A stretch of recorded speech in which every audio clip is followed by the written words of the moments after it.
Hi there guys, and welcome to another Train Sim 2017 video. And this is a video of something that I wasn't really expecting up until a couple of months ago, but seems to have been in the pipeline for quite a while. I'm just going to pause that while I talk briefly. This is the Clash, it's the 150-2 from Armstrong Powerhouse. And I have read some blurb on it this morning, and I have seen the sort of various comments that are going around. Some of them I would completely agree with, not even touching this. And we'll cover that first, I think, is the best way to do this. That will get this bit out of the way and then make sure that the rest of you guys can enjoy the video without having to worry about this particular subject. So, at the moment, this pack is $19.99 if you don't own the 150-1 enhancement pack. Okay, if you own the 150-1 enhancement pack from Armstrong Powerhouse, it is $16.99. If you own the 150-2 that was made by Uvi and Thomson that was available through Steam, zero discount. Okay, there is no way for Armstrong Powerhouse to verify you own it, yada yada yada. Right, that bit's out the way. To a point. So actually, when I saw this come out this morning, first thing, I actually messaged Richard and I said, look, can I ask a question? Because I know it's going to be the first question that people will start moaning about. And that is to do with the price. Because $19.99 is a big step up from their usual price of $14.99 for locos and stuff. And I said, is there a justification for it you go into? And, well, there's commercially sensitive stuff, but also the other things that have gone into it, and which is what we're going to go through in the pack. There's the new cab. There is, how many liveries? Let me just quickly count how many liveries. Actually, there's a little blurb in the manual that I do have up just here that will tell me what this comes with. So we have 1, 2, 3, 4, 5, 6, 7, 8, 9, 10, 11, 12, 13, 14, 15, 16, 17, 18, 19, 20. 20 liveries, and I think there's various different cab configurations as well. So already there, and I know Albie's going to be sitting there now going, reskins should be free. If you didn't run a business and you're making reskins and that's your hobby, reskins should be free. But if you are running a business and you are making a living out of Train Sim, then there's no reason that anybody should expect reskins should be free. And I can see Albie's point of it alienates some people that don't buy the packs, which means you can't use them in scenarios and things like that. That's fine, but at the same time, that's also the way the world works. That's the way money works as well. If you can't afford something, you can't have something. It's just the way it is. What I'll get onto, though, and what I find really interesting is, have you seen Just Trains? Have you been over to Just Trains? So I've currently now got the class 222 Advanced, which this is sort of my best comparison I can possibly have for a very similar product. So the 222 Advanced from Just Trains comes with, how many liveries is it? 2? Comes with 10 scenarios and 2 liveries from what I can work out. 10 scenarios and 2 liveries. And it is, let's be honest, the cab is just a reworked version of the 221. A lot of the 221 stuff has been recycled into the 222, and this is $19.99. Now, when this came out, nobody batted an eyelid. Nobody went, oh, it's way, way overpriced. Let's look at some of the other advanced section locomotives. Let's look at things like the Class 60.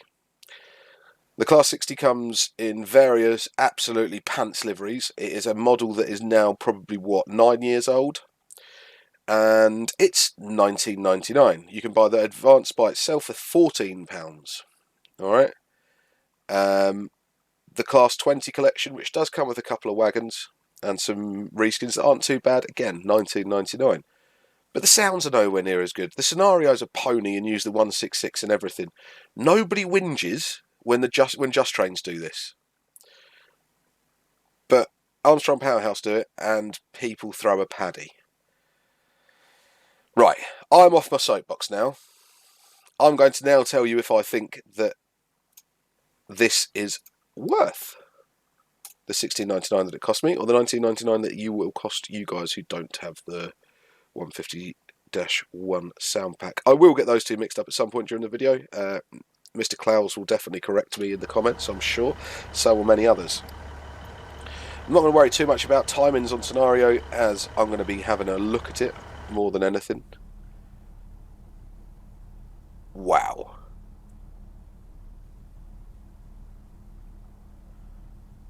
Wow. I picked this scenario because these are the units that post-privatisation bazzed up and down the Cambridge Ipswich line, which I used to live right next to. I'm going to go back in here. Now, the 150 from Thomson Newby itself wasn't bad. It wasn't bad. But this cab is incredibly pretty. Incredibly pretty. Somebody's done some very nice work in here. Right, functionality-wise. Does the cab secure radio work? The NRN? Nope. I like the way they've kept that, though, because that did work on the old one. Right, let's just setting up the train and we'll have a look at what's going to happen. Okay, so let's get the master key on. Let's get that into neutral. Let's cancel our AWS. Let's get our destination indicator. Oh, they're nice. I like that. Let's get our marker lights on as well. And let's flick up our tail lights. Headlights would help as well, wouldn't they? I think it might be up for day. Yeah, it's up for day. I've got tail lights on the rear. Do I need to go and turn them on? They are on. They've been set nicely for me. What have I got on my destination at the front? Great Yarmouth. Let's get our doors open.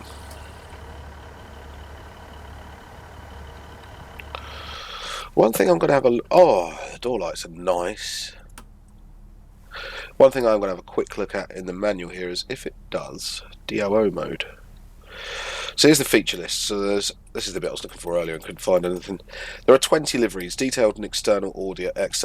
Oh, the audio. I got told something. We'll go through that in a bit.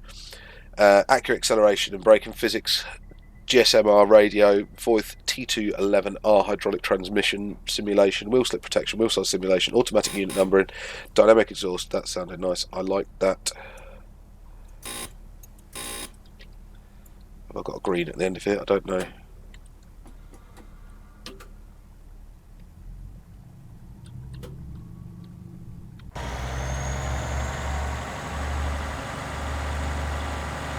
Oh, that's fantastic.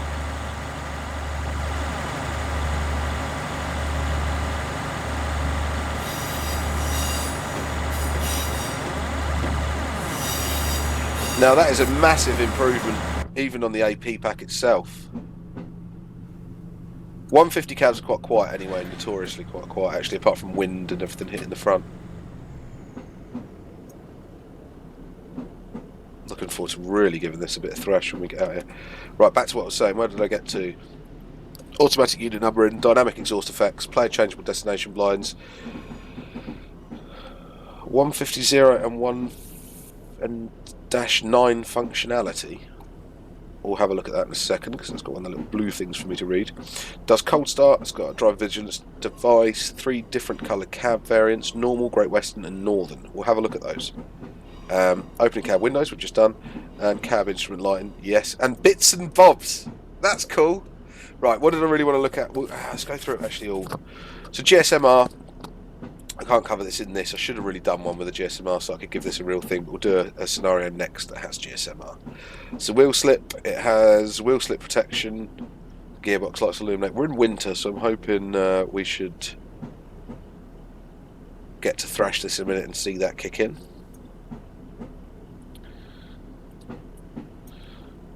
Door and brake interlock modifications complete. That's just some nice touches on this. It's a very nicely modelled cab. No train light controls like cab light, saloon lighting controls. And what we've got to remember is this isn't an enhancement pack. This is a standalone model.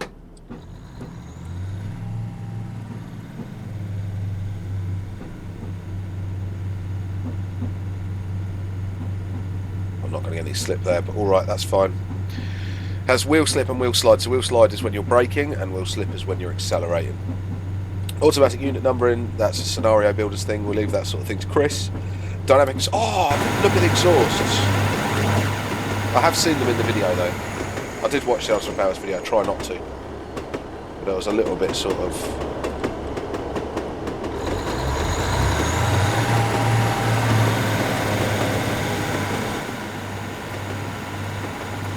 Yeah, I'm going with that. I'm guessing it has the varying like exhaust effects between 1 and 10. Random clag factor, I think AP call it, which is nice.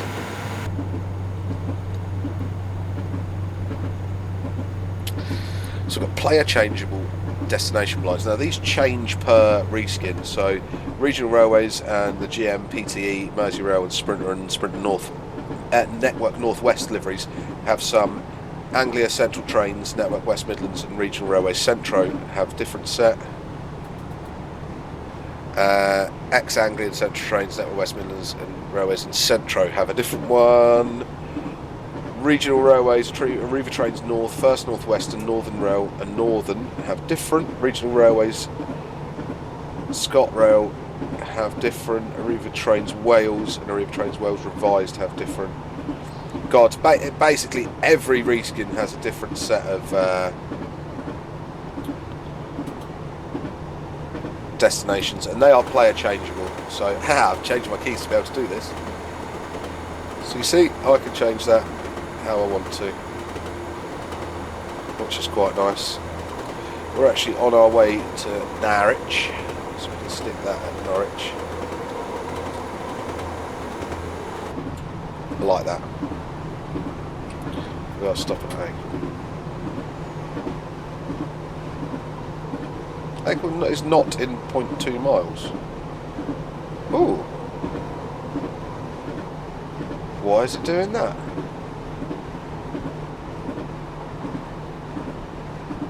Well, I don't know this route well enough not to know where my station's going to be. Ah, well, doesn't matter. Right, this is the class 150/0 and /9 functionality.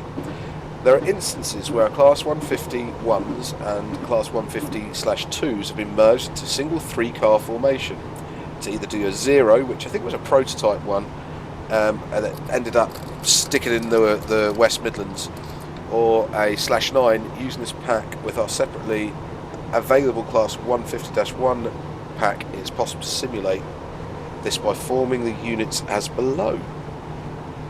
Okay, that's cool. So as a full cold start procedure, so that's master key, AWS self-test, wait till the brake reservoirs built up. Excellent. Looking forward to trying that. Bits and bobs! This section is dedicated to aspects of the pack that don't warrant a dedicated section but are still of note. Driver's guard buzzer is inactive when the doors are open. This is to prevent the driver incorrectly giving the right-of-way buzzer. Okay. The reverser must be placed in neutral to start the engine. Cool. Power cannot be applied if the brake handle is in step 2 or step 3 or emergency. The emergency brake applies. Power can only be regained by placing the reverser into neutral, brake handle into emergency and power handling off, which is how it should be. The sounds are wonderful. A 1 second delay between train passing over AWS making AWS sound. Excellent. The headlight only provide illumination before sunrise and after sunset. This is to... now that's a nice touch, is to avoid the unrealistic appearance of projected light in broad daylight, which I always do have a problem with in train sim. So I'm actually very pleased that's in there. That's a nice little touch. That's a nice little touch. Right, manual out of the way. Let's have a play. I've already can feel the drive of it. It feels very nice, very responsive. Physics seem nice.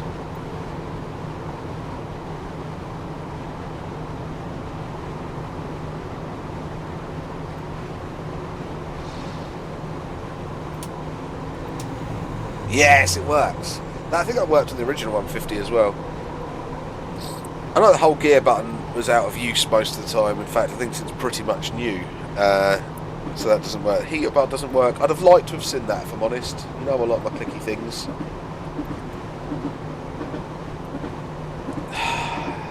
I would have liked to have seen the couple and uncouple buttons at least light up when pressed, and the flappage to come up, the flappy bits to come up. The flappy lips of it all, just to do it. Door buttons don't seem to do anything either. I would have liked to have seen DOO implemented on these. Actually, I don't know if these are even used in DOO, so I might just be chatting rubbish there. But to be able to release the doors as a driver would be, I suppose, quite nice. TPWS is up there. Yeah, I think my biggest gripe probably comes back here. I know AP are capable of making things like this work. And I'd like to have seen that. Considering it's a fresh model and a new cab, I'd have liked to have seen that. Oh. Oh, I like that new camera. Well.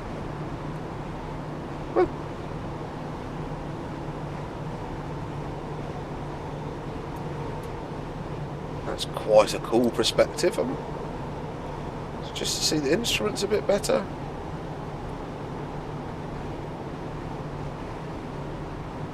Now they were filming this in the video. There's a camera positioned about here. I was expecting to get that, so I'll have a look and see if that does exist. No. Okay.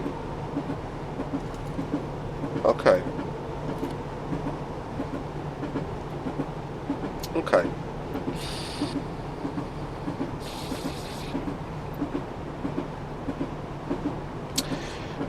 Passenger view. We don't have a passenger view. Again, considering they bought this model off Uvi and then have worked in it themselves.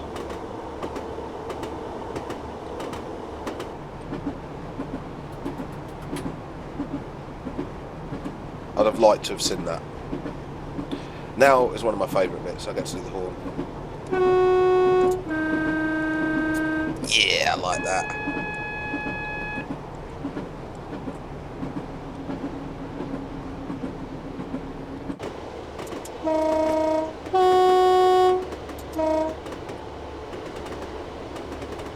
I like that. Jointed track sounds are good. The liveries are very, very nicely applied. Very nicely done. Even the little bits underneath the doorsteps, the shadows underneath the guttering and everything is really, really nice. It's got that slightly weathered look as well. It's not that super clean look, which I don't like anyway. Slowed down a bit too much though. Look at the clag. Love the way it lingers about for a bit as well. That is lovely. It's lovely to drive. It's very, very nice to drive.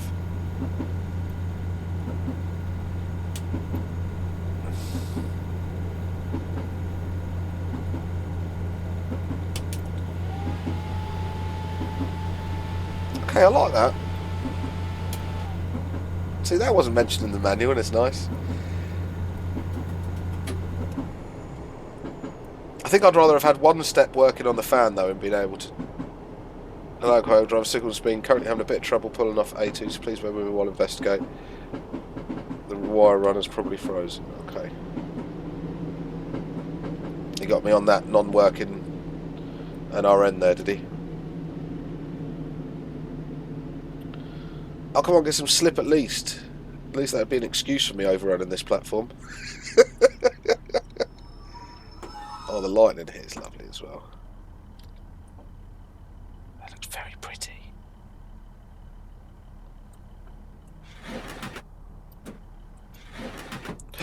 One-click window. How nice is that? Instead of having to pull it down and pull it down a little bit more. I managed to get my rear doors to open, didn't I?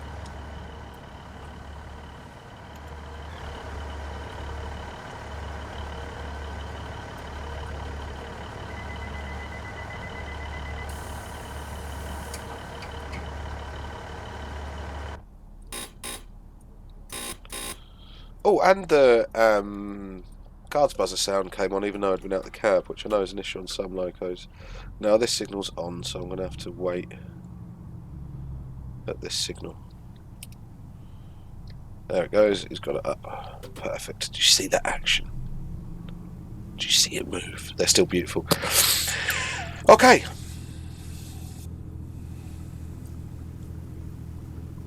Driving it's lovely. Driving it's very, very nice. I'd love to be able to turn my heaters on in this nice cold weather.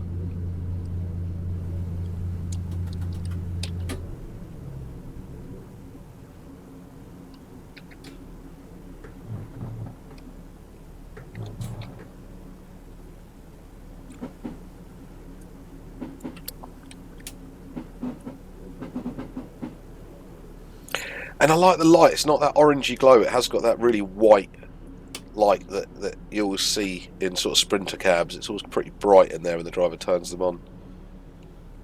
So one thing I really like, actually, coming to the end of a journey, a long journey at night time, and you're at the terminating station and the driver turns the light. Don't ask me why, but just seeing trains sitting in stations with the cab lights on always really sort of makes me feel, oh, I don't know, cosy. Even though these things, I'm guessing, would be drafty as hell with that front door on. What have we got on here? Our prep sheet.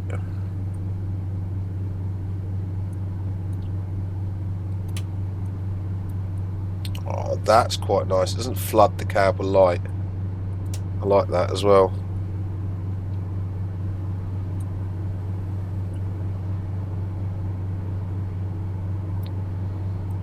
Oh, I haven't put the DSD on. We should really do that. Not that on this route I'll get much chance to use it because I'm on the controls every couple of seconds, but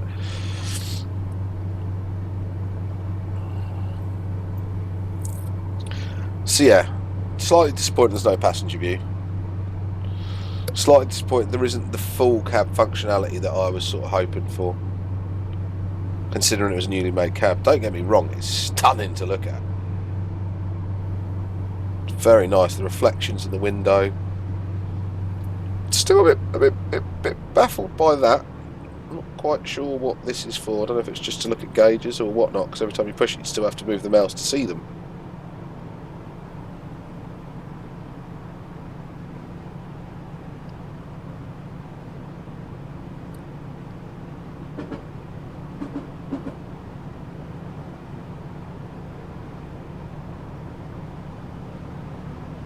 I'm just looking very closely at cab sway here at the minute. Ah, the gearbox is modelled wonderfully. Did you hear that? So with the voice transmission, that, if I remember rightly, that would have now gone into direct drive. So with direct engine speed, even though we're stopping at Linwood. Ooh, and I've just clicked off the train soon.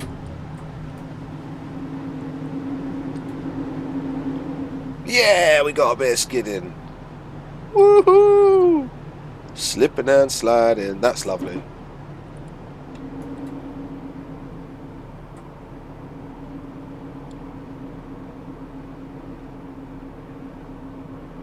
Ooh, we're in a leaf pool area as well. So lots of braking early, little brake tests, running brake tests. See, it's that sort of thing that adds that little element of realism as well. That wheel slip protection has been in on a lot of trains, but the wheel slide stuff, which arguably is probably harder to manage, because wheel slip protection does it itself. You don't really have to touch much. But wheel slide, especially on a 3-step brake, you will have to come off and go back on, because on this it doesn't actually have the.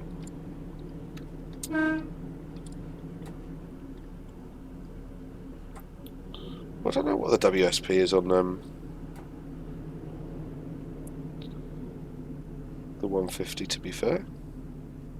Don't know if it's got, like, what usually happens is there's little actuators actually on the brake cylinders, and they let a bit of air out to stop the wheels, to lessen the brake load on the wheels at the time, and then waits till they're respinning and then puts the brake back on.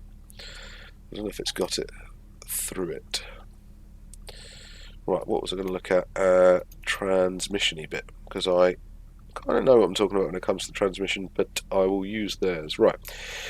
Yes, it is what I thought. It's the fluid coupling, direct drive sort of thing.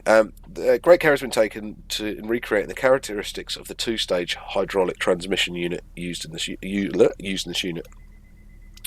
When accelerating away from standing, the engine revs up as oil fills a torque converter, which allows acceleration to take place. There is a second. I've actually got to click on train sim.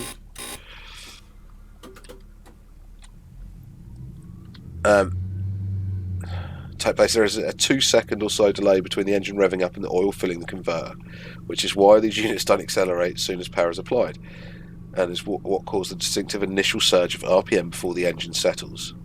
This also explains why you don't get the same initial surge of RPM when powering up from notch 1 instead of off, as the converter is already filled with oil during this first stage. Engine RPM is directly controlled via the notch selected on the power handle, so this is us revving up now. So we've got to notch 7. So at 45 mile an hour, keep an eye out for that when we get there, oil transferred from the torque converter to the fluid coupling, which results in a reduction of engine RPM. During this stage, engine RPM is directly proportional to the speed of the train, which means RPM will be the same regardless of which notch is selected on all the power handle.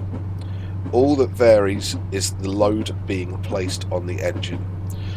As speed increases, then you will gradually hear the engine RPM rise in sync. The unit will stay in this second stage until speed drops to 35 miles per hour. At this point, the transmission reverts to the first stage. Now, we haven't had this brilliantly simulated. We have had it in the 150. Was it in the 150? The other 150 pack? We have had it simulated to a point before. In some diesel electric locos you get the field divert where it does it, similar sort of thing really, but not mechanical. So it's about a 2-stage operation.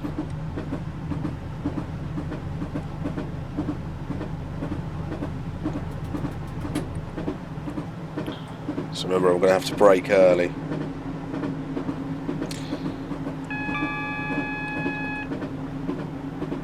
That signal's off as well. That's the 25th Morpeth board.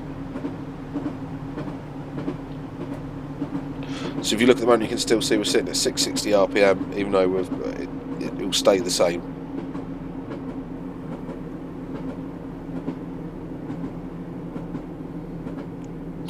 But it'd be better if I was showing you it revving up.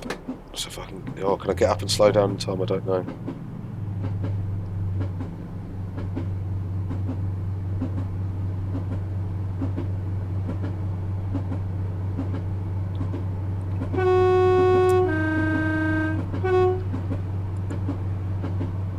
Two, three, come on, 4, 5. There we go. Can you see the RPM?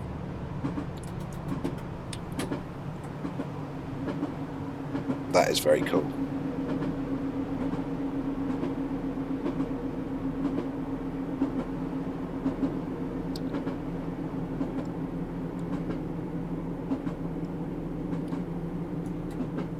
So I chose a really rubbish time to show you that, really, because I had no power on, so the revs were always going to stay the same.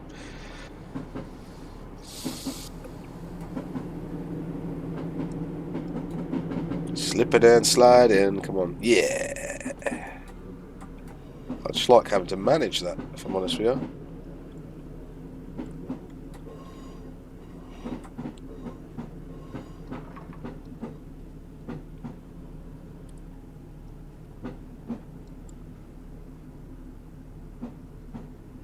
I love this route. Look at those, look.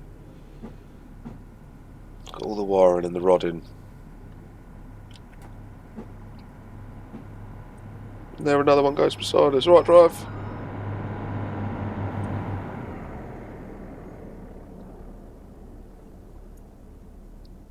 Oh no. See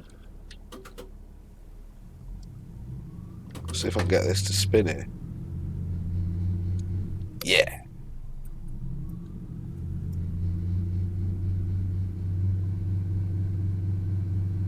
No, it's just not going to spin again. Yeah, it did. Woo! We know how we're pulling away from here, don't we all? In notch 7 straight away.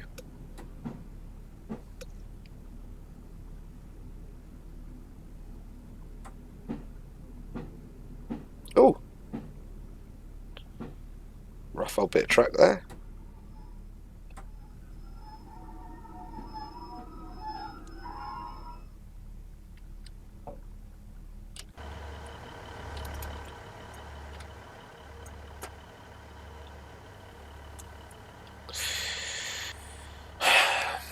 So I mean, do I really think this is a more advanced unit than the 205? No. No, I don't. Do I think it's as nice looking as the 205? Yeah, it's nice, don't get me wrong. The cab's nice. But there's nowhere near the level of functionality. Well, that's not true. I mean, it is a very functional locomotive, don't get me wrong. Come on, slip, slip, slip, slip, slip. Yeah.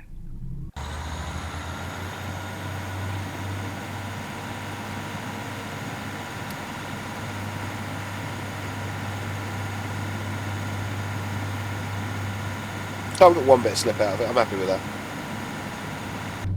Shouldn't get much more after 20 anyway. Love the horn as well. The sounds are beautiful. I think that is this pack's absolute amazing feature, is the sounds and the cab.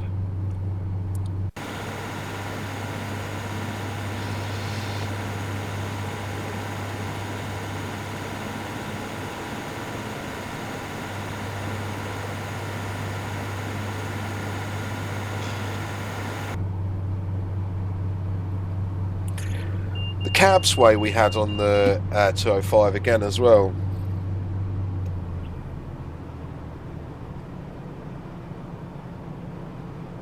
Was definitely better.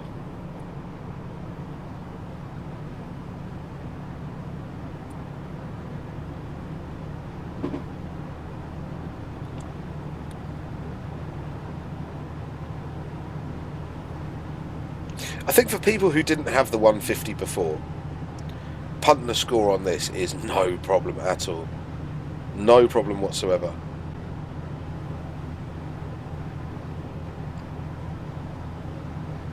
And 16.99 for somebody who already owned the 150, yeah, I don't have an issue with that anyway. I'm sure there's not many people out there that paid full price for the 150 anyway from Steam.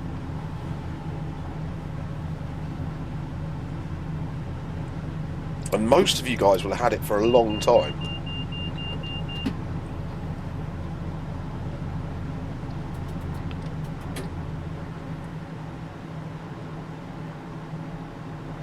And don't remember, the sound quality is up there with the 205.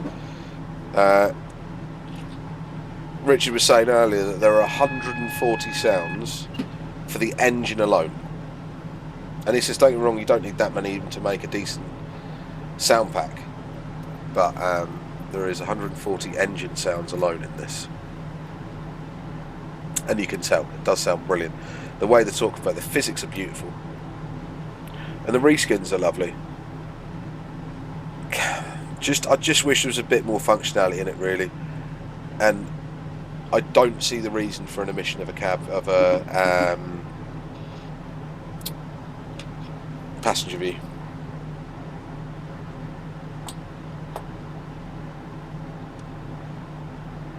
I mean, I know there's a lot of modelling there involved, and then you'd have to make sure that you have the right seating in for the right livery, and it would be a lot of work.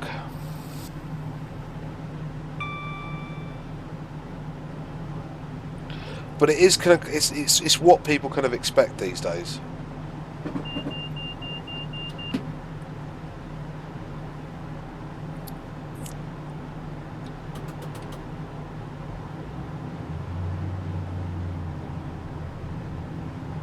But driving it's pretty addictive.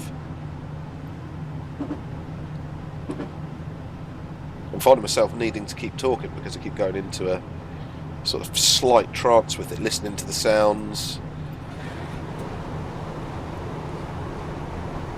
Even, you know, even the different volume levels when you've got that window open, it's not like that stupid, overly loud wind noise or anything. It's just right. Let's go and do some passing at 60 mile an hour. That's what we need to do.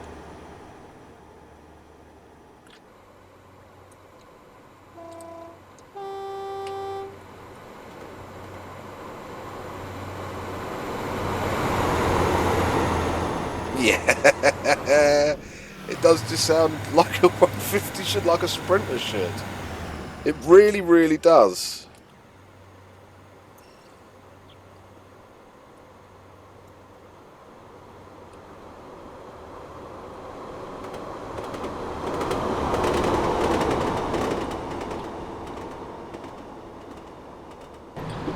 It's very nice.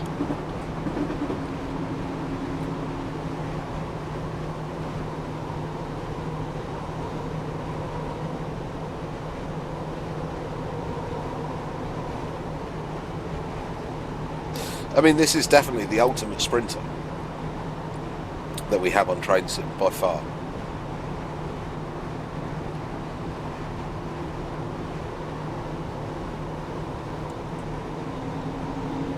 If they can get anywhere near this with the upcoming 158, 159 is all we know it's coming for, expansion pack, enhancement pack, sorry, I'll be very, very happy. The sounds are superb.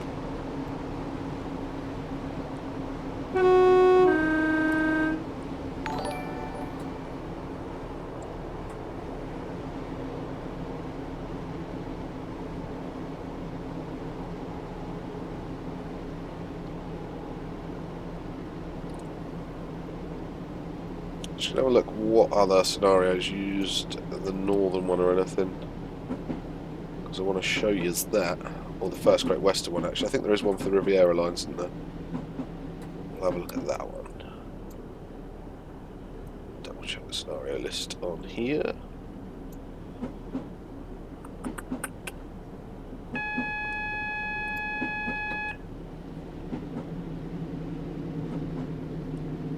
Oh, I didn't get there quick enough.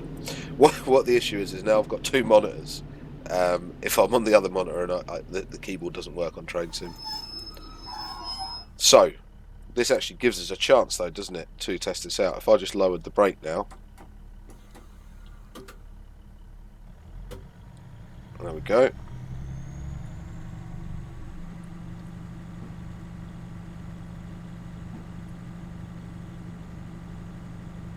That was just the AWS, it wasn't a full emergency brake application. What have we got kicking about at Crown Point? I swear I saw an 86 in Anglia livery sitting there. Yeah, another 150. And an 86. I used to love coming past Crown Point Depot in these days. The Anglia livery was never something, the turquoise wasn't one I was massively over the moon about. You can still see it kicking about in some Mark IIs. It still is around on the network.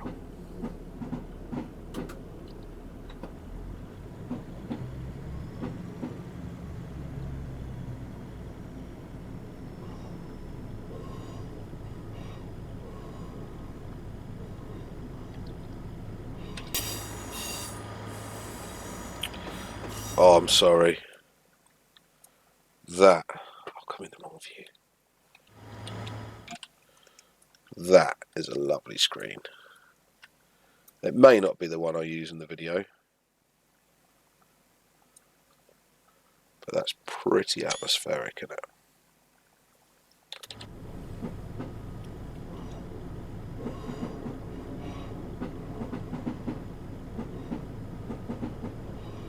I'm quite excited about getting into Norwich Station to see what he's put in. Still got some intercity livery stuff.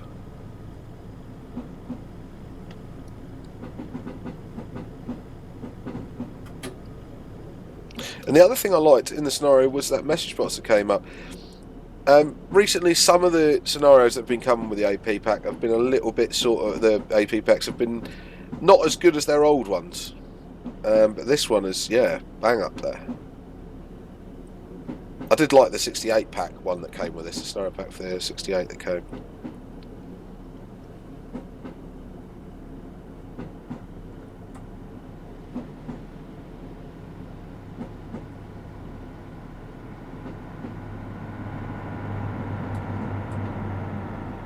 What's that sitting at the end? Is that 47? Oh, Central Train's green. On a 158, that's nice to see. It's a Res 86 at the end. Beautiful.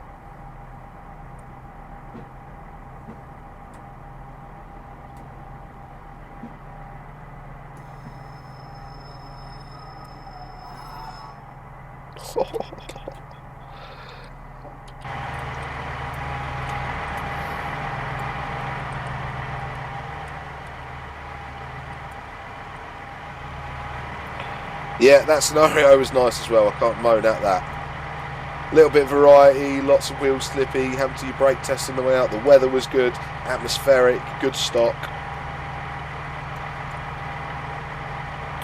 Yeah, no, oh, my DBSO. No complaints there at all.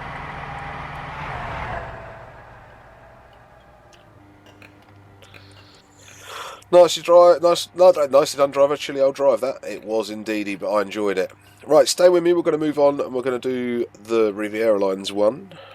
I think. Did I read there was one on the Riviera Lines?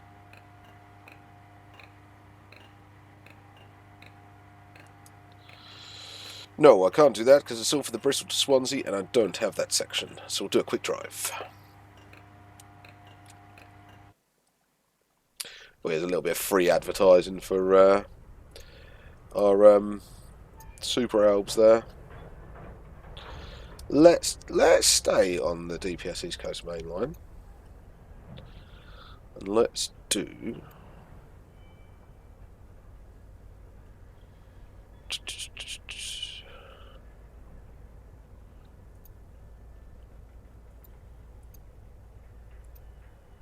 Oh, I haven't got the right East Coast main line installed, have I? Let me just check. This is sort of like now watching the stream, isn't it? Because you get to see all this side of it, which you don't normally see on the videos.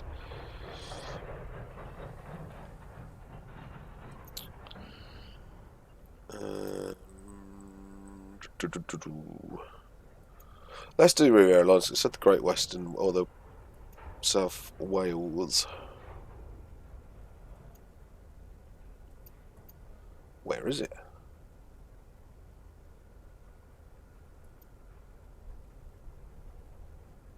I haven't actually finished doing all my reinstall work at the minute, which is quite. Oh, it's because I've got the 91, isn't it? Let's find the 150 in here anyway.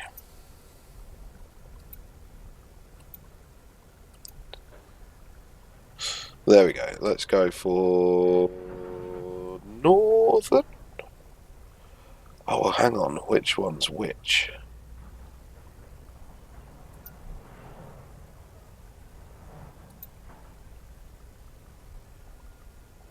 Is this going to have overwritten the UV one? I don't know that. Let's go for a Great Western one and just go back to the Riviera Lines. No, I can do. It's not, it's the right one, it's just because I was on thingy. Sorry, this sort of thing shouldn't happen in a video. I completely understand that. But you're just going to have to bear with me because it's going to be worth it.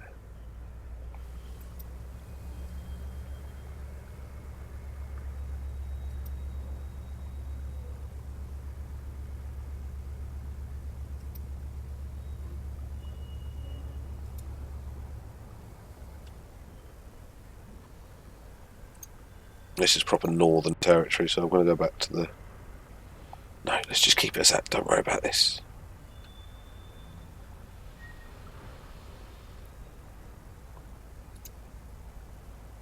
Riviera Line.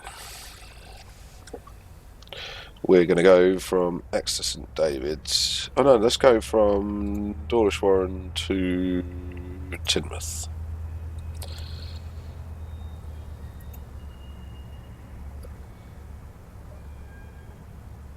And check the time. That's not an issue. That's not an issue.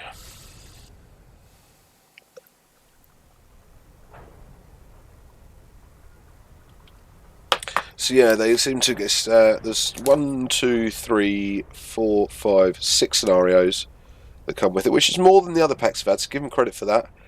3 on the Wary Lines and 3 on the South Wales coastal Bristol to Swansea.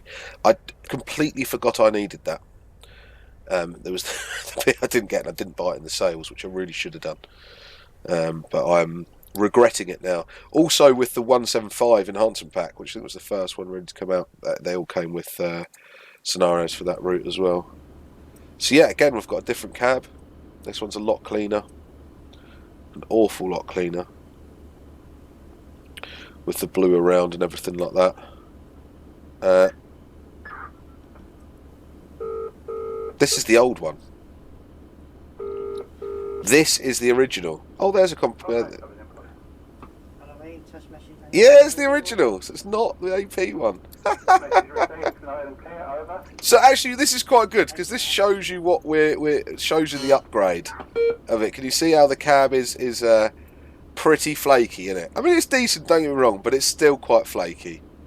It's nowhere near as good as the newer one is. The texturing is nowhere near as good. So yeah, let's go back. In fact, I'll probably do a second video with the new cabs in it. Let me work out how to get them in, and we'll put them in another video. So once again, guys, thanks ever so much for joining me. I'll listen to the sounds as well. They're awful compared to it. And we've had a comparison from the old and the new. Feel free to like, share, and subscribe to this video, and join me for part 2, which will be up around the same time as this.